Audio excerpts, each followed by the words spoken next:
Je suis fier que cette chaîne ne se contente pas de suivre les sujets populaires, mais met en avant des histoires que je juge vraiment importantes. Et vous aurez remarqué que ces derniers mois, j'ai souligné à plusieurs reprises cette politique très extrême que le gouvernement espagnol de gauche a choisi de mettre en place.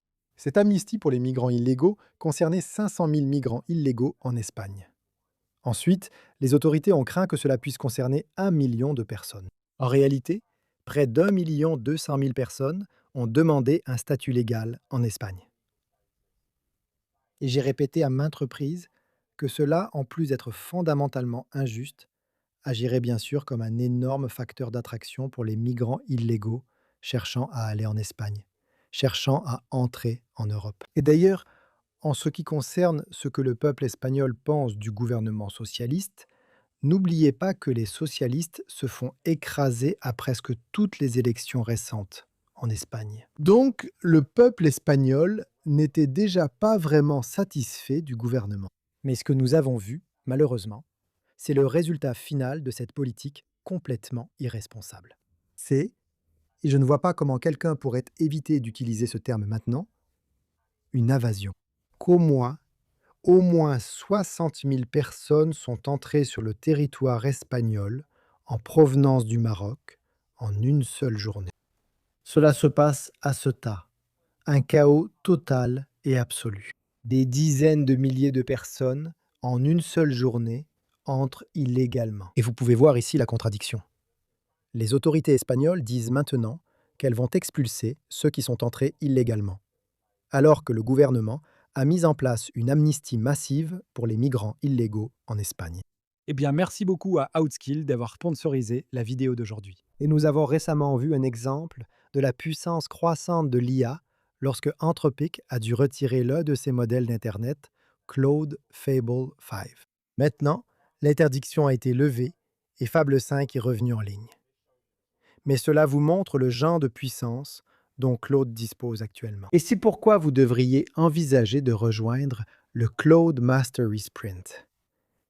Il s'agit d'une immersion complète dans Claude. Cela aura lieu ce week-end, samedi et dimanche, de 10h à 19h, heure de l'Est. Un grand nombre de personnes à travers le monde ont déjà suivi cette formation. En 2 jours, vous mènerez des recherches approfondies avec Claude, créerez vos artefacts, tableaux de bord et connecteurs pour automatiser les tâches, voire votre recherche d'emploi. Et vous prendrez en main Claude Code. Et si vous vous inscrivez maintenant, vous débloquerez également 3 bonus, 50 codes secrets de Claude, ainsi qu'une bibliothèque complète de prompts IA et un générateur personnalisé de boîtes à outils IA. 2 jours pourraient changer les 2 prochaines années. Inscrivez-vous pour réserver votre place avant qu'il n'y en ait plus. Voyez le lien sous cette vidéo. Et en effet, vous pouvez scanner le code QR affiché à l'écran maintenant. Et le gouvernement désespéré de Ceuta a diffusé ce message que j'ai trouvé très frappant. Je vais lire l'accord adopté aujourd'hui par le Conseil des porte-paroles.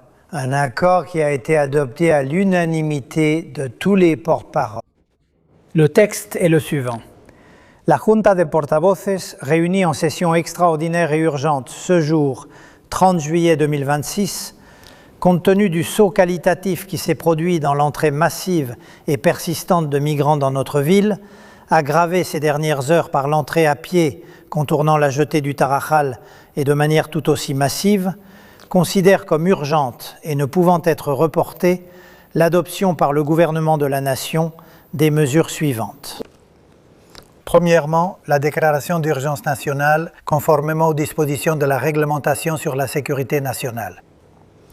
Deuxièmement, le renforcement des corps et forces de sécurité de l'État, ainsi que le déploiement de l'armée afin de garantir l'inviolabilité de la frontière et la sécurité publique. Troisièmement, la fermeture de la dite frontière. En même temps, nous voulons transmettre à l'ensemble des citoyens sérénité et calme. Ce n'est pas la première fois que Ceuta se trouve dans une situation limite comme celle-ci. Mais, comme lors des précédentes, la société de Ceuta donnera à nouveau, et donne déjà, un exemple de maturité, de solidarité et de fermeté. Ensemble et unis, nous irons de l'avant. C'est que le gouvernement espagnol va utiliser tous les leviers de l'État, toutes les ressources de l'État pour garantir la sécurité des citoyens de Ceuta, bien sûr aussi la coexistence dans la ville autonome de Ceuta, en plus de ce que nous avons toujours déployé ces dernières années, à savoir un engagement ferme, total et sans équivoque du gouvernement espagnol envers le présent et l'avenir de la ville autonome de Ceuta. Il n'y a jamais eu de gouvernement qui ait investi autant de ressources économiques dans des investissements d'État que le gouvernement actuel dans la ville autonome de Ceuta. Nous avons aussi des réactions venues du monde entier, y compris de chez nous, notamment de Nigel Farage. Il est temps de se réveiller, tout le monde. Non, je le pense vraiment. Regardez simplement ces images. Cela se passe aujourd'hui à Ceuta, l'enclave espagnole en Afrique du Nord. Oui, c'est un territoire espagnol. Des dizaines de milliers de personnes, peut-être plus, forcent l'entrée de cette petite partie de l'Espagne. Les autorités semblent impuissantes à agir. Et oui, bien sûr, elles ont déclaré l'état d'urgence. Gardez cela à l'esprit. Plus tôt cette année, l'Espagne a accordé une amnistie à 1 demi-million de personnes qui étaient entrées illégalement dans le pays. Les messages venant d'Espagne sont clairs.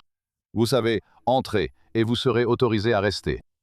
Vous vous souvenez peut-être d'une affiche que j'ai publiée il y a 10 ans, appelée Breaking Point, montrant de nombreuses personnes entrant illégalement dans l'Union européenne. J'ai expliqué que si nous votions pour le Brexit, nous aurions le pouvoir d'empêcher ces personnes de venir ici. Malheureusement, les conservateurs nous ont déçus, les travaillistes nous ont déçus. Croyez-moi, à moins que nous n'ayons un gouvernement mené par réforme, beaucoup de ces jeunes hommes que vous voyez aujourd'hui en Espagne, dont beaucoup sont dangereux, se dirigeront vers Calais et viendront aussi dans notre pays. Il est temps de se réveiller. C'est une bataille pour l'avenir de notre civilisation. Je ne peux pas le dire plus clairement que ça. Et bien sûr, cela a eu d'énormes répercussions. Parce que vous avez les frontières ouvertes de l'Union européenne et vous avez vu la première ministre italienne, Giorgia Meloni, en parler, disant que l'immigration illégale incontrôlée représente une menace concrète pour la sécurité des frontières de l'Europe. Le gouvernement italien a même décidé de suspendre la libre circulation. En ce qui concerne Schengen, les liaisons maritimes et aériennes avec l'Espagne. Décrivant cela comme une mesure extraordinaire, mais une mesure que l'Italie va prendre. Jordan Bardella de France, allié bien sûr de Marine Le Pen directement. Ils font le lien entre la politique d'amnistie pour les migrants illégaux, et ce que l'Espagne malheureusement connaît maintenant, ce chaos absolu. Le haut responsable politique allemand Manfred Weber souligne à nouveau que c'est la conséquence du facteur d'appel créé par la politique même du gouvernement espagnol. Et vous avez aussi le président américain Donald Trump qui s'est exprimé à ce sujet. Regardez ceci s'il vous plaît. Et faites-moi part de vos réflexions sur tout cela dans les commentaires ci-dessous. Vous savez, j'ai vu ce qui s'est passé en Espagne hier. Et j'ai regardé la catastrophe qui s'est produite. C'était comme, on aurait dit, une invasion d'un pays par des centaines de milliers de personnes. Et la même chose va nous arriver si les républicains ne sont pas élus. Sauf que ce sera pire. Beaucoup plus grand, beaucoup plus facile à franchir, malgré le fait que nous avons construit des milliers de kilomètres de murs, comme je l'avais dit. Et nous n'avions pas ça, laissez tomber. Nous avons la frontière la plus sûre du monde. Si nous ne sommes pas au pouvoir, notre pays sera envahi à des niveaux qui feront paraître l'Espagne insignifiant. En voyant cela, j'ai dit que j'allais le dire car je savais que vous seriez à Camp David. Et j'ai dit, ça va être un argument pour les grandes victimes. Parce que quand on regarde ce qui est arrivé à l'Espagne, ils ne savent pas quoi faire. Et ça se reproduit aujourd'hui. Ils arrivent par milliers, par dizaines de milliers. Ils sont juste en train d'envahir le pays. Et ce que c'est une législation laxiste, une mauvaise gestion, mais une loi très libérale. Ils ont adopté des lois et les gens lisent. Ils sont intelligents. Ils lisent ce qui se passe ailleurs et ont nagé 3 miles pour franchir le mur. Peu importe comment. Mais personne n'a jamais vu cela. Cela paraîtra presque bénin par rapport à ce qui va arriver aux États-Unis. Le plus grave que Joe Biden ait fait, c'est d'avoir laissé entrer 25 millions de personnes dans notre pays.